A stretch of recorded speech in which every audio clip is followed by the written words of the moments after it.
I would like to kind of hold back on all that kind of discussion until we clean it up ourselves. All right, And very then good. present it to you, okay? Be happy. Don't throw the questions and so on at us until we clean it up. Yeah, well, we got, yeah, there's some roughness there. And that's kind of why I kind of wanted to kind of keep it among the team over here versus going out right now. Got it. No problem at all, Barry. Okay, that's kind of what I, So you're thinking about those things. yes. We don't want everybody to feel this is like a red set in stone. We're going to these things out. Oh, John, on your comment or your thoughts and so on, we're trying to figure out a way to smoothly bring that in. Okay? Okay.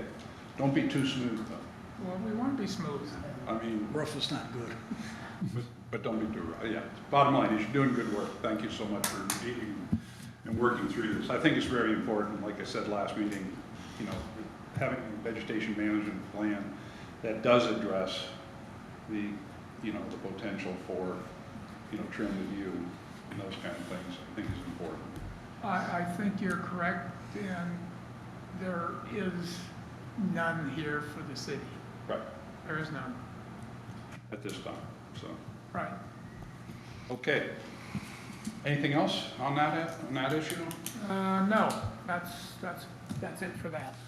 Okay, we're going to move on. Any other unfinished business anybody's? Hearing none, let's move on to new business. I just want to say Vidar called me last week and asked this to be added to the agenda, and I'm going to turn the meeting over to you, Vidar. I think you've got a fantastic idea here and something that we all should consider, so I'm not going to steal your thunder, please.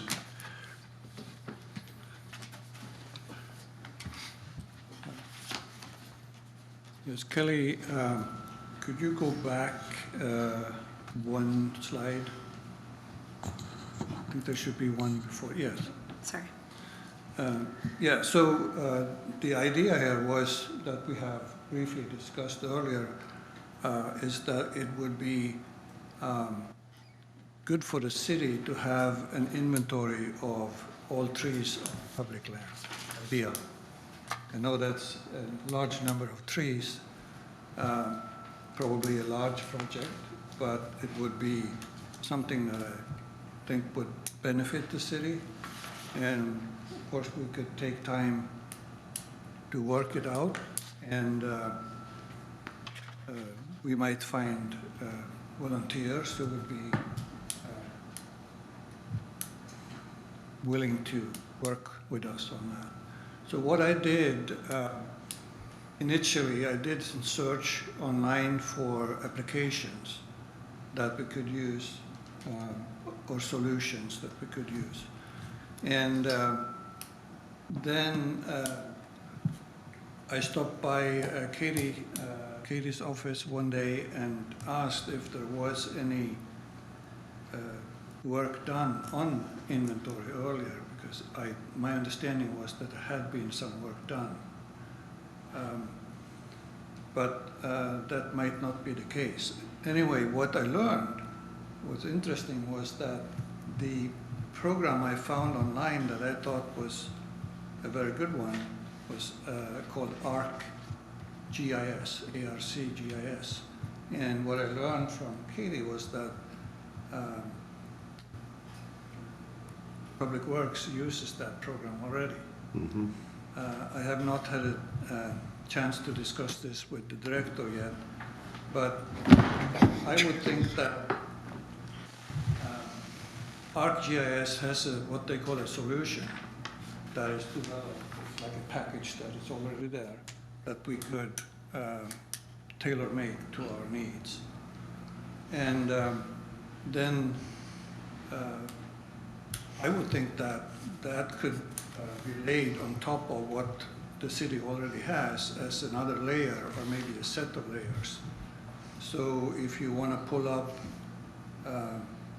sewer lines on the street, you already have that, and you have valves and fire hydrants, I assume, things like that.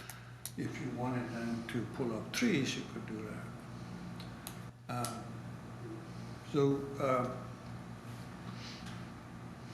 Then I tried to figure out how does it this really practically, how would it practically work? And what you see on the screen now are two screenshots from my phone, the two first screenshots from my phone. So there is an app for the phone that works with this GIS. And the way I understand it is that once you go out and record a tree, it then uploads to the map that is maintained by DPW. So this example, now I must confess that I am not an expert on trees. So I would have to learn, or all of the peers would have to learn how to identify trees. So it says here Alaska willow, which is obviously incorrect. The tree I looked at is the one on the left there, the largest green circle on the left there. So you go up to the tree, and your phone knows exactly the longitude and latitude that you're at. Mm-hmm. So it pinpoints this in the world, exactly where you are in the world. Then you can measure the circumference of the trunk at a certain height. That's easy to do. And then you would need to identify the tree. And then we could have, like you see to the right here, we could then tailor-make all the different characteristics that we want to record. So there's this nearest address, date planted, if we knew that, height, if we knew that. If not, we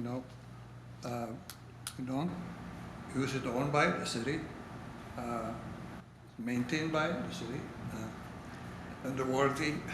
All of these things could be tailor-made. So we could say something about the condition of the tree, right? Is it healthy? Does it have branches broken off? Does it look like it might need to come down soon? Things like that. Mm-hmm. And then at the end we would have a catalog of all the trees, and we would know from year to year, are we increasing the number of trees in the city totally, or are we decreasing? How is it going with new plantings and cut down old trees and so forth.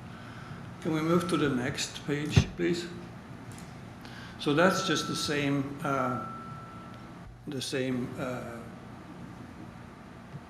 actually, this is the different tree, but what this shows is that you have two tabs up to the left. There is details about the tree and attached. And attached, you can attach right out there from your phone photographs of the tree. Mm. So you attach that, and now we see, in this case, a tree that's just next to my house. You see only the trunk of it. And again, it's not an Alaska willow. I don't know what it is. But anyway, it's a healthy tree. So next page. That just shows another tree. I did two of them. And if you go to next page, that's that kind of an interesting example, because when it asked for the diameter of the trunk, this was difficult to determine, right? It has, I don't know, 8 or 10 trunks coming up. The good news is that vegetation is not on city property. So. But this one, Well, it's on maps, but Right. yeah. John, that is on city property. Pardon? That is city property. No. It is. Why would It the is school not. district be the city What? property? It's not. Because the fence line right there is defined where the city property's at. No, there's a history behind that, but when we separated the sewers, the fence used to be up close to the roadway, and we had to put some pipelines through there, so when the fence had to come down, the school chose to put it tighter to the school, so it's actually not. But No. But, there is some history there. yeah. And it's hard to see, but before that we did the sewer separation project, that right-of-way was 120 foot wide, originally platted, and it was platted that had a huge median down the center, and then it had, there's a whole history, but it was the widest roadway in the city of Manistee, when the filers platted it. But Jeff, I thought because when you did the sewer separation, that is where your contractors set up shop and had their supplies and everything else. Right. And then the fence was from the schoolyard there, and there was kind of a mix-up because they thought that was city property. And as it turned out, the fence was out there, and the fence was then moved into city property, school property. Anyway, it doesn't really matter whether that's, Are you saying that is not city property now, that's school property? I'd have to go back and verify it. Yeah. because- In the next 2 years, there will be many surveys done. Yeah, I'm sure there will. Well, we have a current one of that, Yeah. but. But anyway, this was, this looks like a technology that's already available, and maybe the director could say something about how that subscription works. My understanding is that Spicer is actually doing the cataloging, or how does that work? So we started with GIS as a geographical information system. And the city created our GIS platform when we received what's called a SAW grant, which is sewer asset. Well, it's kind of weird, but anyway, it's an asset management grant that we received from the state of Michigan. So we had over $2 million, and we decided that the best way to begin cataloging the assets in the community on the sewer side was to create a GIS system. So we've got probably 4 or 5 years ago, we started compiling the databases. And actually the first thing that we did was hired our engineer to drive every street corridor, every piece of public land, anywhere that we had utilities or public assets. And that's called the technology is called LiDAR. So basically they took high resolution, hundreds of thousands of images, but the machine also sends out millions of digital beams. And so we've got 3D imagery of all of our utility and street corridors. And incidentally, when we do a project today, we don't have to go out and resurvey that street segment. They simply go into the LiDAR data and extract that corridor and then map all of it out. The first thing that we did with that LiDAR was to map out where all of our sewer assets were. And then since then, we've budgeted money and we've done all that for our water assets. And so you're absolutely correct. This is now a platform that we're building on. In this year, we've used that base technology to map out blight for the police department so that they could see where there are clusters and what type of blight, and that's been a useful tool with council. So, and essentially what it is a grouping of databases that are all held together as kind of one package. So there are many uses for it, and a database like a tree inventory would be an appropriate place for that. The technology is out there for you to do the work on the phone, like you said.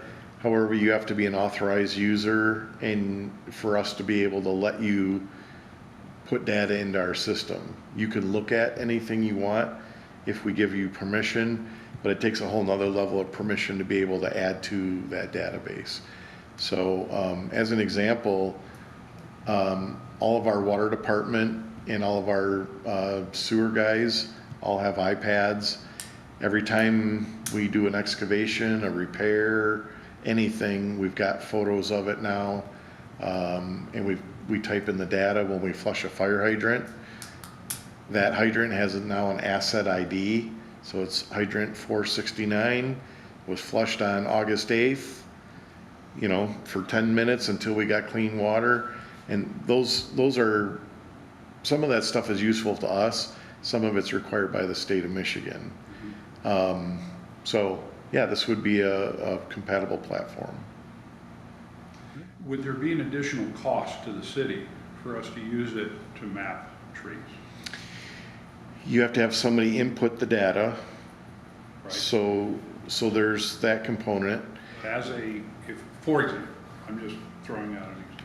We had a Boy Scout that was working on his Eagle Scout project, and he wanted to do this. We'd make him, my vision is we'd make him an authorized user and I would hope that you'd just be able to say, as an authorized user, only for tree mapping. Okay. And then, so he goes out and does that. And using this tool, it's updated, it's automatically, as an authorized user, it's automatically in there, I assume. It's not quite that simple, but it's close to that, yeah. Okay. And then, but somebody has to maintain that database and update it, and so there's some expense for licensing, data storage, but it's not tremendous, and it's part of the reality, part of our future that I know that my budget for GIS work in every department I have, I'm incrementally increasing it every year because we keep finding more and more and more benefits to it. So what I'm hearing you say is it wouldn't necessarily be a game stopper for us to start doing this. Correct. It wouldn't ruin your budget, it wouldn't create a problem that way. As long as, and you simplified it, both of you made it sound very simple, but yeah, as long as you had as long as we could provide volunteers a way of data collecting and a way of dumping that into our database. On a point on what you brought up about identifying trees, there's some apps out there now that you can actually photograph a leaf and it'll tell you what the tree is. Yeah. So as far as really having to learn them all, you really don't. It's good to know them, but yeah, you can just identify. I've been tempted to get one of those myself, just Oh, nice. personally. Yeah, I mean flowers, But trees. but they all have like monthly subscriptions to them. I was looking You for a can build free city. one. You can build a city. Yeah, there's something like this. Yeah. That's a Well, minute it's a great expense. tool. I'm just saying personally that Yeah. I would love to have that ability. It's a nice tool to have. It is. Jeff, if we didn't have volunteers like John suggested to do something like that, what kind of costs would we be looking at to do all the stuff we want to do? I'd have to understand more about, Okay, once you even have the database, then how are you using it? Because extracting data out of it takes time and expertise. Keeping it updated on an annual basis and who does that takes time and takes effort. I've actually, for the water and sewer departments, I have and contracted through our engineer of record, Spicer, I have one of their employees that I've put on a retainer. So on a monthly basis, I've got an allowance for them to spend just to update with all the projects we're doing. So we pay them to design a project, we pay them to do the construction administration, and we pay a contractor to build it. But then I want all that data updated in our database, in our GIS system. So I've had to build in a monthly allotment that allows them to then transfer and update all that stuff, which is tremendously valuable to the community because that stuff never gets lost then. And there's an old time story that I absolutely believe that we used to have paper atlases of our water system, our sanitary system, and our storm system. And in the sewer atlas, the supervisor always did markups on those every time they did a job and said, the map says that's a 10-inch, it's not, it's a 12-inch. Well, there was a notation. And so after 25 years, there was a tremendous amount of chicken scratch on this map. And one of the guys got frustrated because it was so messy and threw the sucker away. So we're trying to make sure that doesn't happen. And we're trying to make sure that, you know, when you lose long-term employees, they take a lot of institutional knowledge with them. Well, we're using this platform to try to capture as much of that knowledge for the next people and the next people and the next people. So to really answer that question, I'd have to know what the purpose of having this inventory would be, and then what do you perceive the uses of it on an annual basis. So for an example, you know, the police department may say, well, we've got a meeting with city council, a work session on blight, and we would like the map to show, one map to show X, one map to show Y, one map to show Z. Well, it may take a technician an hour to do that, and so that's a very minor expense. So have you guys thought about what the end uses of this data would be? Well, one idea I would have would be, if, for example, take emerald ash borer. How many ash trees do we have in the city of Manistee that are going to be susceptible to this type of disease? Or if it were... Or the next one. Elm disease, or whatever Yeah, else yeah. coming down the pike. Where are they located and how many do we have? Are there a whole bunch on the north side and none on the south side? You know, those kind of, that would be one use for it. Sure.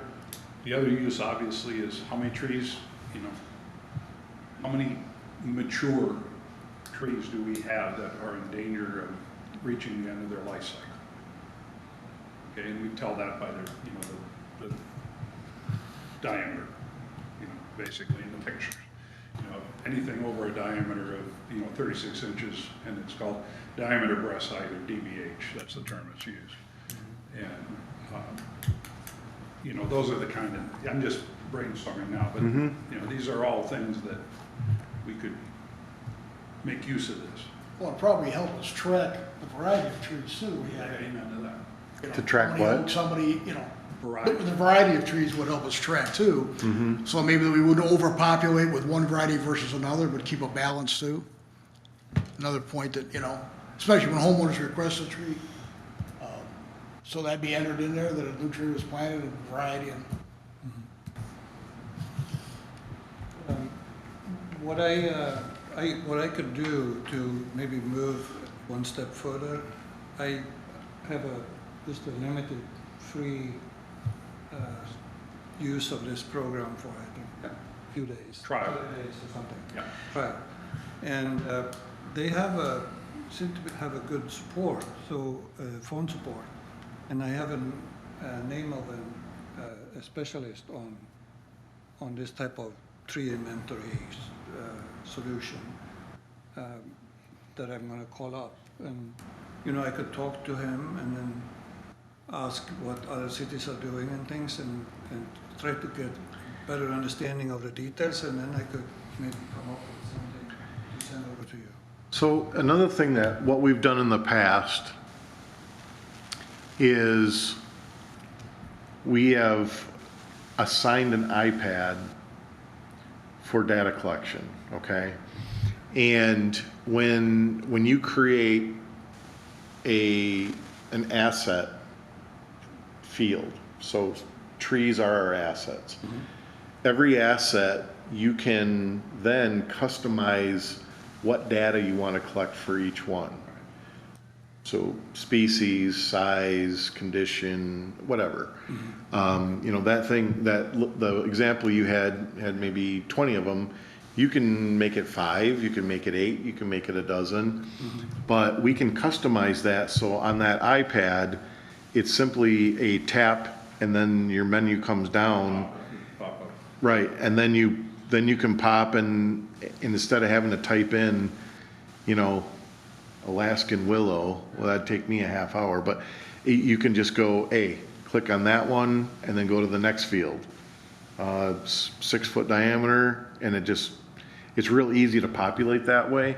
And we could probably set up existing equipment that we have with volunteers that then is only accessing our server, our database instead of from a phone. And I think that way, if you customize what information you're looking for, and we can make it a lot easier and more direct. Yeah. So, based on what I heard, then I think it's just probably having somebody just update that database on an annual basis. I mean, we probably cut and trim 50 to 60 trees a year. Somebody needs to update that. And then if we plant 50 trees a year, those will need to be added in species and size, and then we have date planted. And Could you possibly upload that data to a server where it stores, and then all you're gonna need to do is whoever is looking over it, you click one and update that whole folder? So you're not updating each individual separately, you know what I mean? oh yeah, Update the whole wall. yeah, that's what I'm saying. Yeah, and then just boom, that's why you're not spending, when you're using your iPhone going around, the people doing that would have all the information typed in, let it Yeah. go somewhere. That's how we do it with our water system. Okay, and Yeah, then just upload that whole group right, it's a group right into that then. right. And there could even be a review done before that or something. To Yeah, make just sure. to see what's going on, right. As far as, actually updating on an annualized basis, as trees are cut down. You mentioned that your water and sewer guys all have their iPad that they use, right? Mm-hmm. Why couldn't the guys that you assign to go cut a tree down or go trim, they could take that volunteer iPad and use that and say it's gone. This asset has been cut, Yeah, it gets a little bit trickier, but it would be easier to just buy a separate $1,000 iPad for that truck, but. Whatever, I'm just thinking that, taking care of it when it happens Yeah. is. Yeah, and so part of this makes me a little cautious, part of it makes me really excited. And the cautious side of me, because I help with a volunteer effort before I worked for the city of Manistee to catalog all the sidewalks in the city. Right. Into where are they, how big are they, how bad are they, where are the defects. And I think it was actually a scout project, Yeah, I remember. but the day I started, I got 3 3-ring binders that were 2.5 inches thick delivered to me with all this data. Man, there's a tremendous amount of information in those, and a tremendous amount of effort that went into getting them, and I didn't know how to use them. Right. How would I use all that stuff? If you put it in a format like this, that you can then see imagery and then be able to update very easily, that's a whole different game than a 3-ring binder. Right. And unfortunately, and honestly, those binders have sat collecting dust. So I want, as you guys go through this, think of and be creative on, what would be the benefits and how can we use this data and how does that make the community better? Because I think then the data becomes that much more valuable when you've got a good end use for it. Yeah. I mean, one image I can easily see would be a graphic representation of the city with the species, like was mentioned. So say each species has a little different color or something, and you have all this on one map, you get a color pictures of lots of different colored dots, right? Mm-hmm. And then that is then a representation of the diversity or lack of thereof that we have, which then could in terms lead to a decision saying we need to maybe work with Josh or another arborist and say, well, looks like you need It comes to, we need to stop planting this using this species and start planting another species. yeah. We get too many of one, not enough of another. That's what I was saying, keep so you don't overpopulate on one side, and yeah. kind of maintain a little balance. Or they hazard- do something new that might even, you know, Or hazard trees, you know, if there's a willow in the right of way, that's always a hazard, or, you know, Yeah. whatever, I mean, a pine tree or whatever. And perhaps we could make parts of these maps available for the public online. Yeah, we haven't, as a city, we haven't figured out a good way of how to let the city, or the community, I mean, the citizens see that data. But I think that's one of our next steps. Because seriously, it's literally started with the sewer system, and which we use every single day. The meeting I just left before, on my way here, was with a healthcare group wants water and sewer connections. Well, and it was online, but I was at the engineer's office, and we put it up on the screen, and here's our map of the water and sewer, and, well, what would we need to do? Well, we click on the manhole. I know that's a 6-foot diameter structure. I know it's 10.5 feet deep. I have a scan of the manhole. I have video of the pipeline. We have all that at the touch of our fingertips now. And so for me, it's tremendously helpful meeting with future customers or somebody that's having a problem to come in and share that stuff. And, even a resident like this that comes in and says, well, I don't like the tree in front of my house. I've got concerns. You would be able to call it up, or Kelly could call it up on the computer, put it up on the screen, and there's what we know about the tree. Yeah, these are the two trees that you're concerned about, yeah. So again, yeah, there's a lot of uses that it can be in, but again, I would expect this is not gonna be something that'll happen overnight. Our expectation not for it to happen overnight. It's a long-term project. Oh, yeah.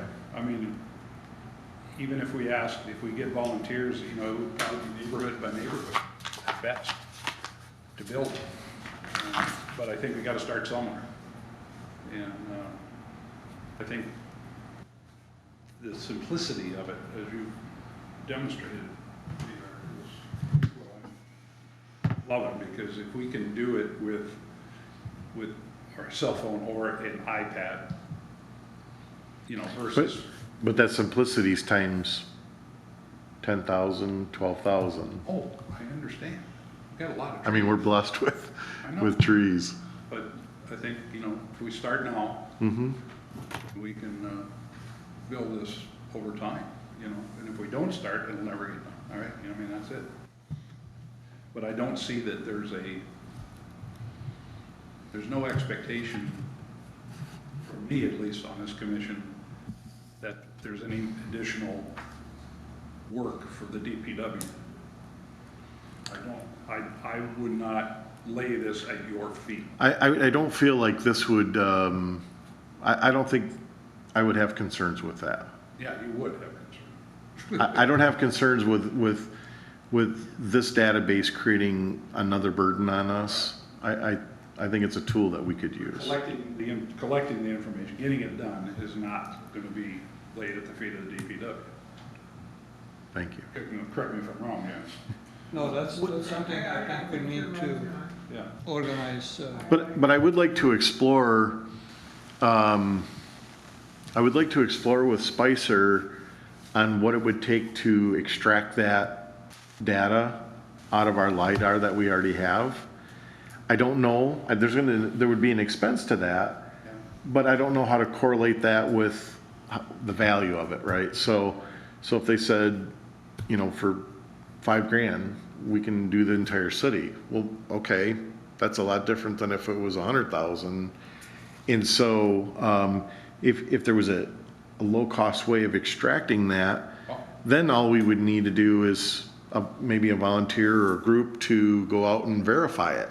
Because that data is 6 years old, and things have changed since then, so then it would be just verifying it, and we would still need to identify species and size, but at least we would have every physical location on the map. So, and then maybe I'll even have somebody from Spicer that can speak to what it takes to update the database, and maybe show you some examples of what our capabilities today, if you'd be interested in that. Yeah. I think we'd be really interested in, exploring that. Would that be possible, something could we ask them to be at our next meeting? Yeah, I'll have somebody come.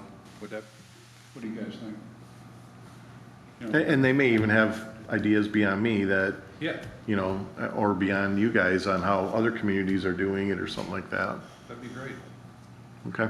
Could we possibly have a direct contact with the contact person there? Or did you want to organize it as a meeting, or you can take? Well, I was gonna say, I'd like to get some information from them, but I can see if they can have somebody that can speak to the topic at your next, They your could next come here and maybe throw commission something up on meeting. the screen and, give Sure. us a demonstration, or, Yeah.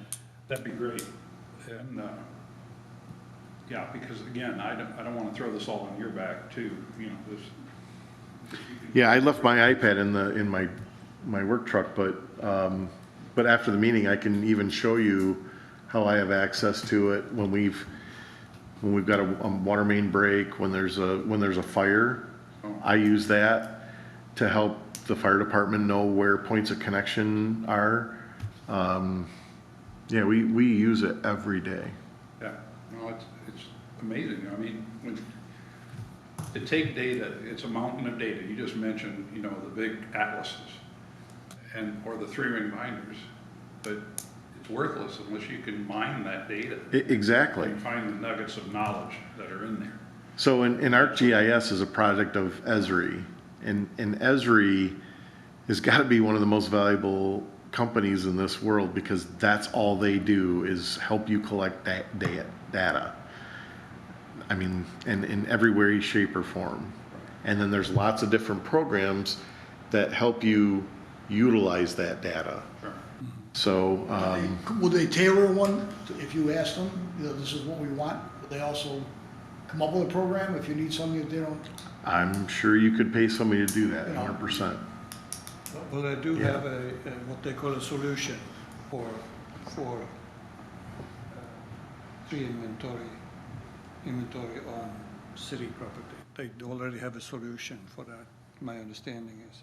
So it would be a matter of maybe adapted to. our Yeah, and specific- there's many different companies that have specific programs that utilize the Esri databases, the ArcGIS online platform, and that do different things. One that I just looked at it's called route optimization. So you put your street network in, and you say, here's my major streets, here's my local streets, here's where the schools are, and I want to plan the most optimized snowplow route that I can without turning left. I want to always turn right, to carry the snow to the curb, and they will map out routes for you. And to me, that's got a tremendous value, but just balancing that out. We pick up brush every Friday. So Katie compiles a list of everybody who calls in and says, I got brush at 460 Cedar Street. That gets on a list. And then Kathy knew the city enough where she could take all those and group them together in the neighborhoods. Katie's still learning the community. The guys pretty much can look at the list and go, yep, head this way, head that way. But you can also input that into the GIS, and it will optimize a route. And maybe it saves you 20 minutes. Follow that route. Right, but maybe it saves you 20 minutes, but if you do that 52 weeks a year, It's not only minutes, but gas. sure. Let's face it. Yeah, I mean, if you're, Gas is cheap, don't worry. yeah, right. Talk to this guy about. He his doesn't budget. worry, he just goes ahead and ups the millage a little bit, the operating. no, that's not how it works. That is not, What more do you want? That's something that we could decide now, but would using like high school seniors or something be an option for, it could be. volunteering? Yeah. Would there be in a budget possibly to give them something, We have, team of two, somebody's putting data in while somebody's measuring. You go a lot faster instead of you, okay, over here, but yeah, if you had two people going out, use them maybe to enter data. give And them a have the other diploma. person doing the measuring, the circumference and everything. They would probably teach us how to do it. Yeah, and you know. Well, yeah, that's true, let them run the laptop. Yes, there is a very strong environmental, advanced placement environmental science class that this was, and they all gotta do a project. All right, So, that's kind of. When we did Some of them for volunteers or. When we did the sidewalk inventory, the way it started is there's a program called Safe Routes to School. And Safe Routes to School will pay 100% of the construction cost to upgrade sidewalks around your school system. But you have to do a whole bunch of steps before you can get that money. And so in Manistee, actually, as the city's engineering representative, I brought that to Manistee and said, I want to start this process. Well, the city said, if you can get our sidewalks upgraded, go for it. But the school has to do most of that work. So we went with the schools. We had to do educational packages. We had to do surveys. We had to do a whole bunch of stuff with the schools. But one thing that we had to do was also to do an inventory, and we chose to do it around, we hosted it at Jefferson School. And then we had teams that went out around Manistee Catholic Central, Jefferson, Kennedy, and gosh, I don't think the high school was even built at that point, but I think it was. So we had teams that went out and inventoried around those areas, and there was so much of that data that came in that, and then people said, well, my God, we got such a big chunk of the community done, we need to figure out a way to do the rest of it. And if I recall, it was an Eagle Scout, because we got the National Honor Society to participate in that program, and one of those kids were an Eagle Scout, and then they took it upon themselves with somebody else to do it as their project, and then a group of those students finished the whole thing. So, my point was, it can be a combination of things. It can start off somewhere, and there could be other groups that take it on. Yeah, no, I mean, yeah, you talk about other groups taking it on, I could think other service groups in this, you know, or garden clubs. I'm just, you know, there's, honestly, I think we can just give them the tools. You know, and I think lots of people like to volunteer when they have time. yeah, So this is one of those things that you could do within your own time frame.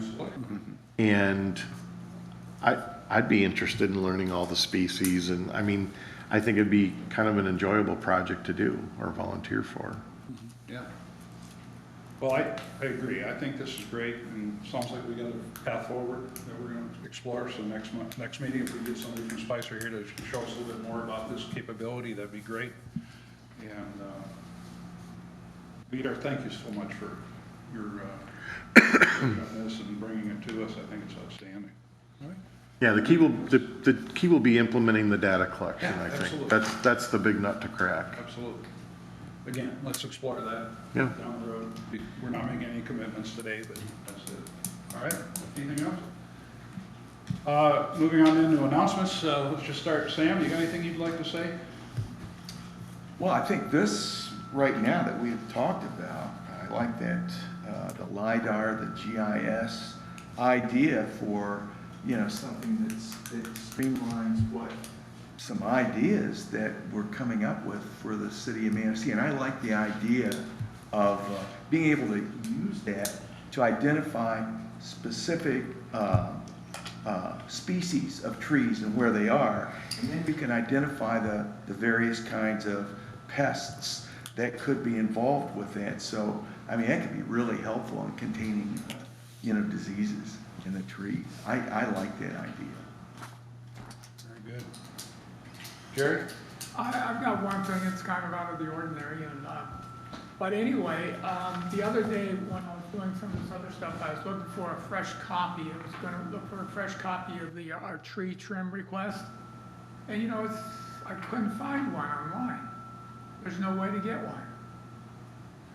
Am I incorrect? Because I went to the tree platform and, the tree commission platform on the website and so on. And you know, on the second page, it shows useful documents, but it doesn't have the tree trim request. So how do people get that? Yeah, that's a good point, because you know, the one you asked me to take care of, Right. whatever you went and saw it and everything else, and I was gonna do the same thing, because I was gonna ask whoever's here, can I pick up some blank forms to fill out? We wouldn't have removed that for any reason. So you guys from the garage, you guys have a pile of them down there and give them out or something? We do.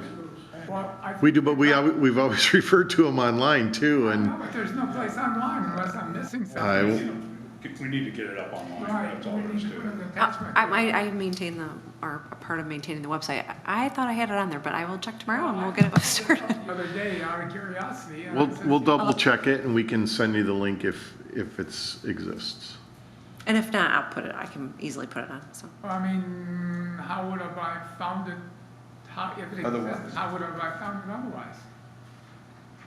I mean, I went on to manistee.government and, you know, pulled all this stuff up. And it didn't exist, so just a point. In fact, that's perhaps why you came here asking for a form a couple weeks ago, or back in April. Because you couldn't find one. But I did find one today online. Well, you did? Yeah, request form, Yeah, okay. for tree removal. Tree removal and trim, Right. yeah. Yeah, Tree removal and trimming. So it is there someplace. yeah, it is online. Huh. That's over there, like home cooking or something, is it?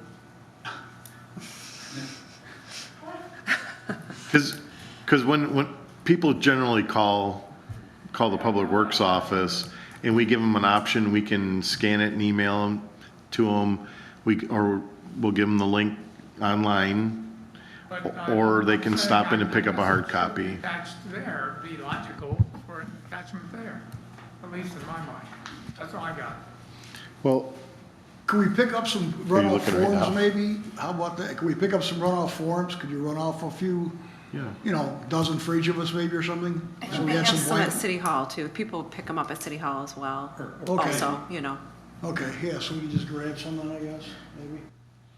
So we have them just. Kelly's gonna find the link and then show you where it's at, There, that's what I want.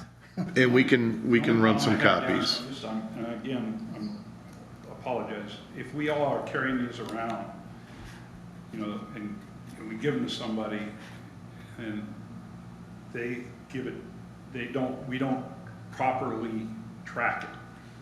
That's my concern. One of the benefits of it being Gail coming into Katy, you know, Right. is Oh, yeah, I wouldn't suggest having. we us know pass we out have to- a request. Yeah, I wouldn't suggest passing out to people, Yeah, just so we see, would what have. happened here with Ms. Pepera Right. was she filled it out here, and I said, oh, I'll take it. And it never got recorded, you know, like it should have been. Now, I know I turned it in, and I hope it's in the file. But by the same token, if we give somebody one and they fill it out, and then we say, okay, well, we'll take care of it right now, and it's not recorded properly, I'm just concerned about that. That's the problem right there, right? I'm just concerned, and I don't want to make it more difficult, but Well, then we don't need access online either, then, right? no, the resident should be online and be able to send it, but it goes right back in, it goes right back to Katie's desk. She's still doing these, I take it. Yes. Yeah. And then it's coming to me. There's no problem handing out the blank ones, but the filled out ones should be submitted to the Public Works. Exactly. Right. And Jeff, just so you know, what's happening now is Katie gets it, she immediately emails me with a copy of it. Mm-hmm. And then I'm distributing it to the five of us immediately. We're not waiting for these meetings Sure. every month to distribute them or anything. Do we have any today by any chance? If we Not have some- that I'm aware. So what we're talking about now, is that written into the book someplace? So when Jeff leaves and we leave and so on, somebody else? It's in our notes right here. It's in our meeting minutes, okay, that process. And, you know, do we need to update a That's the current procedure. procedure part, you know? So, I'll check with Katie and see if there's a procedure. Right, what I'm saying is, John, it should be here and it should be down there in their office. I'll check with Katie to make sure. Because these minutes are someplace out in cyberspace after a month or two. Okay, I understand. So if there's a procedure manual that Katie's using, we'll make sure this Right, gets in right. as it refers to us. Anything else? Not for this meeting, another meeting. All right. Dennis? Nope, I don't have Nothing? anything. Peter? Well, I'm gonna call, is there no further, things? We're gonna call this meeting adjourned at 6:02. Okay? Thank you. Great discussion. Michelle? I didn't start this